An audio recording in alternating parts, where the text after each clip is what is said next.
I have one last question about the media environment in the age of Trump. I have one message for these people, and I hope I don't get emotional here, but this is the truth.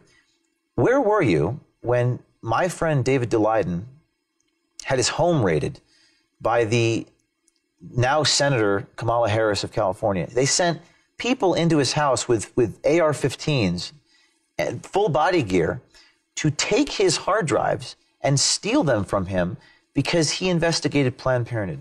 Where were you when my colleague Spencer in New Hampshire had his home raided by the Attorney General of New Hampshire because he did a video showing voter fraud in New Hampshire? Oh, that's something that they're saying doesn't exist this week. He showed dead people, ballots being offered out in the name of the dead to other voters. Those videos prompted the government of New Hampshire to change the law. That's a matter of public record. So when George Stephanopoulos says there's no voter fraud, that's on video. Where were you, journalists, when they put me in jail in New Orleans, destroyed my videotapes, charged me the crime I didn't commit, and all the prosecutors resigned in disgrace? Where were you when every time a Project Veritas journalist crosses the border coming from overseas on an assignment, we get detained? This made the Washington Post, by the way. We get detained and asked who we're voting for and what we're working on.